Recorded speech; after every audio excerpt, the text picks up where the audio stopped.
మీకో పందెం. ఈ వీడియో చూస్తున్నంతసేపు ఆవలించకుండా ఉండగలరా? చాలా కష్టం. తలుచుకుంటేనే ఆవలింత వచ్చేస్తుంది. ఇంతకీ ఇవి ఎందుకు వస్తాయో తెలిసిపోయింది. అది తెలుసుకోవాలంటే ఈ వీడియో చూడాల్సిందే. Welcome to sedative sparrow.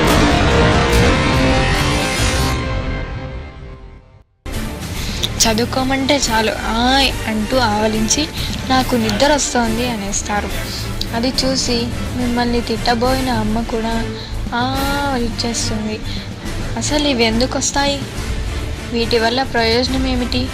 ఈ ప్రశ్నలకు ఎంతో కాలంగా సరైన సమాధానాలు లేవు. ఇప్పుడు తాజాగా శాస్త్రవేత్తలు ఆవలింతలపై ఆధునిక పరికరాల సహాయంతో పరిశోధన చేసి వీటి గుట్టు కనిపెట్టాం అని చెబుతున్నారు. ఒకరు ఆవలించారంటే పక్క వారి నోరు తెరుచుకుంటుంది. అందుకే ఆవలింతకు అన్న ఉన్నాడు కానీ తుమ్ముకు తమ్ముడు లేడు అనే సామెత వచ్చింది. వీటిపై ఇంతవరకు రకరకాల కారణాలు అనుకునేవారు. రక్తంలో కార్బన్ డయాక్సైడ్ శాతం ఎక్కువ, ఆక్సిజన్ అవసరమైనప్పుడు ఆవలింత వచ్చేస్తుందని, అలసట వలన కండరాల వ్యాకోచానికని, ఇలా ఏవేవో చెప్పినా అవన్నీ సరికాదని తేలింది. కొత్త పరిశోధన వల్ల తెలిసిందేమంటే ఆవలించడం వల్ల మన మెదడు చల్లబడుతుందని, కంప్యూటర్లాగే మన బుర్ర కూడా వేడెక్కుతూ ఉంటుంది. అప్పుడు ఆవలిస్తే బుర్రలో వేడి తగ్గుతుంది. తలలో సైనస్ గదులు అనే ఖాళీ ప్రదేశాలు ఉంటాయని తెలుసు కదా.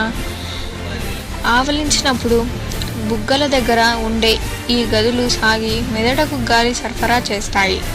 అందువల్ల మెదడు ఉష్ణోగ్రత తగ్గుతుంది. ఈ విషయాన్ని అమెరికాకు చెందిన శాస్త్రవేత్తలు 10 ఏళ్ల పాటు పరిశోధన చేసి కనుగొన్నారు. ఇందుకోసం ఎలుకల్లాంటి జంతువులు, కొందరు మనుషులు మెదళ్లను ఆధునిక పరికరాలతో పరిశీలించి ఉష్ణోగ్రతలను నమోదు చేసి మరీ తేల్చారు. ఆవలింతలు మీద ఇంత పరిశోధన అవసరమా అని తేలిగ్గా తీసుకోకండి. దీనివల్ల ఎపిలిప్సీ, మైగ్రేన్, ఇన్సోమ్నియా లాంటి వ్యాధుల చికిత్స సులువు అవుతుందని చెబుతున్నారు. ఆవలింతల గురించి మీకు తెలియని కొన్ని నిజాలు. మనుషులే కాదు, జంతువులు కూడా ఆవలిస్తాయి. బబూన్స్ అనే కోతులు ఎదుటివాన్ని భయపెట్టేందుకు నోరు పెద్దగా తెరిచి ఆవలిస్తాయి. పాములు తిన్న తర్వాత ఆవలింతలు తీస్తాయి. గినియా పిగ్ కోపం వచ్చినప్పుడు ఆవలిస్తుంది. ప్రాచీన గ్రీకులు ఆవలింత వస్తే ఆత్మ శరీరాన్ని వదిలిపోతుందని, కాబట్టి చేతులు అడ్డం పెట్టుకోవాలని నమ్మేవారు. డేవిడ్ రికెట్ అనే వ్యక్తి 6 నిమిషాల 46 సెకండ్లతో పాటు ఆవలించి ప్రపంచ రికార్డు చేశాడు.